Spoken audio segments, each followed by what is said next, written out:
Você já ouviu falar em Nile Rodgers e The Chick, James Brown, Earth, Wind and Fire, Boney M, Marvin Gaye, Supremes ou Donna Summer?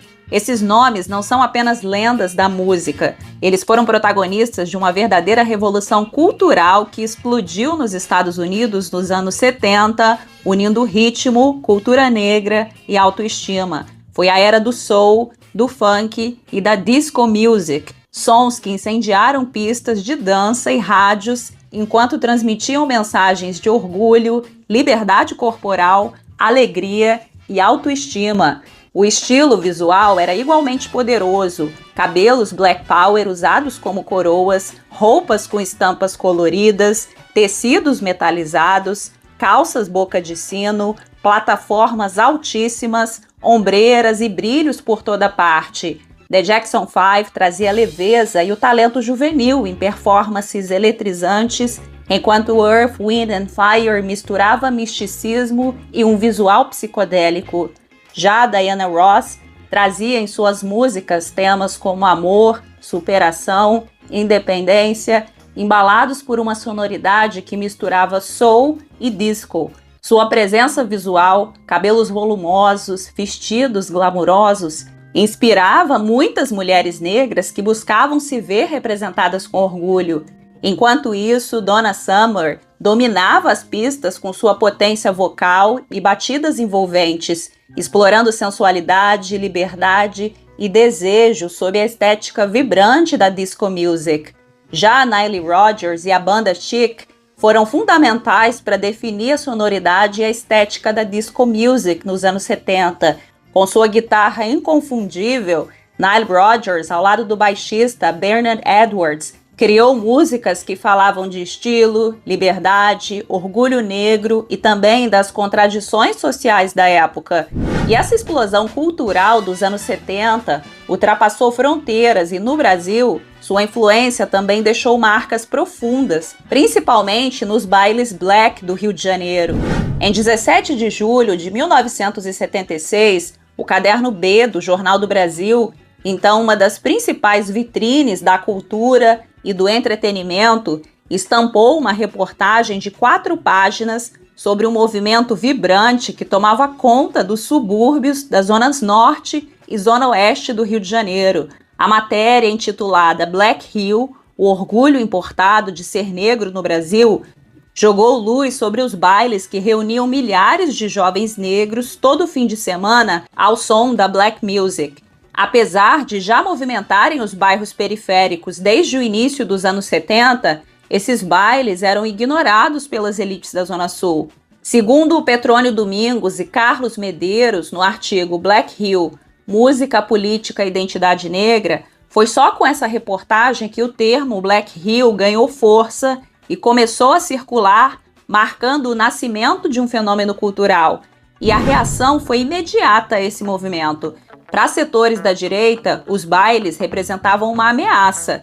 A chegada ao Brasil de ideias radicais dos Panteras Negras, vistas como racismo ao contrário, que hoje chamamos de racismo reverso, já para a parte da esquerda, o soul e o funk eram vistos como uma invasão cultural, mais uma influência do imperialismo americano, tentando apagar as raízes da música nacional. O soul surgiu nos Estados Unidos em meados da década de 50 como um desdobramento da música gospel negra. Misturado ao R&B, mais do que um estilo musical, o soul foi uma expressão profunda da experiência afro-americana, marcada por emoção, identidade e resistência, no momento em que os Estados Unidos viviam intensamente o movimento pelos direitos civis. O funk surgiu nos Estados Unidos como uma evolução do soul e do R&B, trazendo uma batida mais marcada, linhas de baixo pulsantes e uma forte ênfase no ritmo. Artistas como James Brown, considerado o pai do funk, deram ao funk um caráter revolucionário, seja pelo som dançante e inovador, seja pelas letras que abordavam questões sociais, raciais e de empoderamento.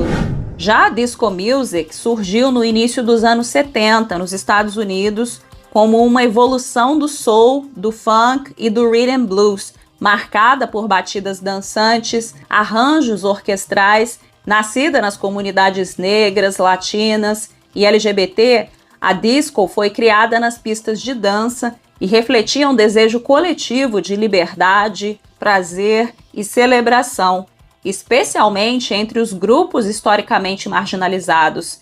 Artistas como Donna Summer, Gloria Gaynor, Chic com Nile Rodgers são alguns dos representantes do gênero. E já nos anos 70, o movimento se expressava no corpo dos artistas, nos gestos, nas roupas e nos penteados, influenciando profundamente a cultura dos bailes black no Brasil. A black music encontrou caminhos diversos de difusão, em especial a soul music.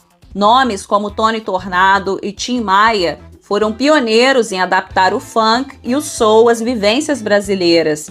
No entanto, o que viria a se consolidar como o movimento black no Brasil não nasceu diretamente dessas mídias. Mais que o som, o que realmente mobilizou a juventude das periferias foram os bailes. Nesses eventos, o estilo falava mais alto. Roupas coloridas, calças boca de sino, camisas com golas longas, cabelos black power. Os bailes exibiam imagens retratando figuras negras insurgentes e suas lutas por direitos civis, além de trechos de videoclipes e filmes que circulavam na TV. Produções como Wet Stacks, espécie de versão negra do Woodstock, e os chamados Black Exploitation Movies, como Shaft, Cleopatra Jones, apresentavam heróis e heroínas negros fortes, estilosos e orgulhosos de sua identidade, ajudando a construir uma nova linguagem visual. E essa estética com o cabelo natural, conhecido como Black Power, era mais que moda, era um ato de resistência em um país que valorizava os cabelos lisos como padrão de beleza. Nesse cenário, festas organizadas por DJs, na época chamados de discotecários, ganharam força, com destaque para Newton Alvarenga Duarte, o Big Boy e Ademir Lemos. Big Boy foi um dos primeiros a tocar soul nas rádios brasileiras em 1967 e ajudou a popularizar o gênero. Junto com Ademir, organizava o famoso Baile da Pesada, que reunia milhares de jovens no Canecão, uma tradicional casa de espetáculos no Rio, tocando clássicos de nomes como James Brown. Com a elitização do Canecão, os bailes migraram para os subúrbios cariocas e passaram a circular por diferentes bairros e até outras cidades, como Brasília. Foi nesse contexto que surgiram as primeiras equipes de som dedicadas exclusivamente ao soul, criadas por jovens negros que buscavam espaços onde a cultura black fosse protagonista. No início dos anos 70, os bailes de soul começaram discretamente em salões da zona norte do Rio de Janeiro, divulgados no boca a boca. Mesmo com estrutura simples, já reuniam cerca de 1.500 pessoas, um número muito expressivo para a época.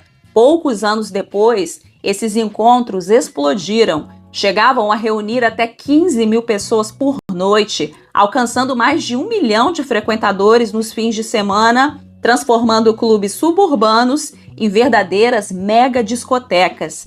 O pioneirismo é atribuído a Mr. Funk Santos, que organizava bailes no antigo Astoria Futebol Clube, no Catumbi.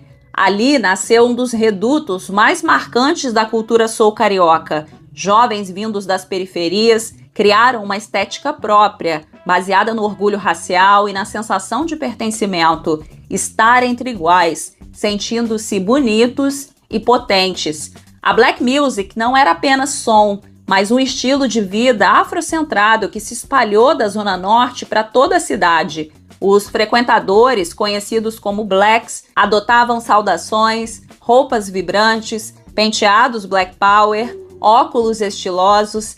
A dança era um show à parte, não mais em pares como nos bailes tradicionais, mas em performances individuais, repletas de improviso e expressão pessoal. E o que realmente atraía os jovens para esses bailes não era só a música ou a dança, mas a possibilidade de existir com liberdade. Ali, eles podiam se expressar sem medo de ofensas racistas, apelidos racistas ou olhares de desprezo. No entanto, esses bailes cresceram em um momento em que o Brasil vivia a ditadura militar e a pauta racial era silenciada. Na época, o Estado militar e as elites sustentavam o mito da democracia racial. Falar em racismo era provar que ele existia, o que já bastava para ser acusado de subversão ou de promover racismo reverso. A repressão controlava duramente a mídia e as expressões culturais. Filmes como Compasso de Espera, que denunciavam o racismo, foram censurados. A visibilidade do momento soul chamou a atenção da ditadura militar, que passou a vigiar bailes, DJs e produtores por temer influências do movimento Black Power e dos Panteras Negras. Membros da equipe Black Power chegaram a ser detidos e interrogados com o objetivo de confirmar a suposta ligação com militantes dos Estados Unidos e de organizações comunistas. Foi nesse contexto que os bailes black também passaram a ser atacados tanto pela direita quanto pela esquerda. Para a direita, representavam a perigosa influência de ideias norte-americanas, como o racismo negro dos Panteras Negras. Até Gilberto Freire se posicionou. Ele publicou o artigo Atenção Brasileiros no Diário de Pernambuco em 1977. Nele, Freire classificava a onda soul como uma influência estrangeira perigosa, fruto da cultura afro-americana e de um suposto imperialismo que, segundo ele, instrumentalizava a juventude negra para espalhar discursos de ódio e abalar a democracia racial brasileira. Já setores da esquerda e do samba tradicional viam os bailes black com desconfiança. Para muitos intelectuais progressistas da época, a soul music era considerada alienante, comercial e americanizada demais, um modismo que afastava os jovens da chamada cultura nacional, especialmente do samba, visto como expressão legítima da cultura brasileira. Em 77, artigos em jornais como o Globo acusavam os bailes de fomentar a divisão racial e minar a ideia de harmonia racial. Até mesmo o Pasquim, conhecido por criticar a ditadura, publicou uma carta assinada por Roberto Moura, que classificava o movimento como um produto do imperialismo cultural e zombava da juventude que, segundo ele, apenas seguia tendências estrangeiras. E essas críticas revelam a dificuldade, tanto da direita quanto da esquerda, em lidar com um movimento que colocava a negritude e a estética afro no centro do debate. No entanto, também existiram conexões significativas entre os dois mundos. Alguns bailes black, por exemplo, aconteciam dentro de escolas de samba. Segundo o artigo Black Hill, Música, Política e Identidade Negra, no final dos anos 70, a cena Black Hill começou a enfraquecer. Os bailes perderam espaço na mídia, os contratos artísticos diminuíram e os eventos passaram a acontecer apenas nas periferias, em menor escala. Mas é inegável que o movimento Black Hill deixou marcas profundas na cultura brasileira, influenciando diretamente artistas como Tim Maia, que trouxe o soul e o funk para o coração da música popular brasileira, Sandra de Sá, outros nomes como Hildon e Gerson King também beberam dessa fonte, ajudando a construir uma sonoridade única, marcada por orgulho, swing e resistência. E mais do que um modismo passageiro, a black music, em especial o soul, foi um grito coletivo de autoestima, uma estética que desafiou o racismo com música, dança e estilo. Mesmo diante da repressão, do preconceito e do apagamento histórico, o legado do Black Hill sobrevive como símbolo de resistência cultural e afirmação da juventude negra do subúrbio carioca. Além disso, os bailes charme na atualidade mantêm viva a herança dos bailes Black Hill, tanto na estética quanto no papel social, com danças sincronizadas, valorização da negritude, estilo, afeto, seguem como espaços de resistência e afirmação. A musicalidade mudou com maior presença de RBA, rap romântico e hip hop, mas o espírito de comunidade e orgulho permanece. E lembrar do movimento Black Hill é reconhecer uma história de beleza e rebeldia forjada nos corpos e nas pistas, contra o silêncio imposto pelo racismo. É entender que cada batida, cada passo, cada cabelo black erguido como coroa foi e continua sendo um ato político. E em tempos de apagamento da memória, revisitar o legado dos bailes black é também reativar um chamado à consciência, o de que a cultura negra sempre foi e seguirá sendo um dos pilares mais criativos, resistentes e transformadores do Brasil.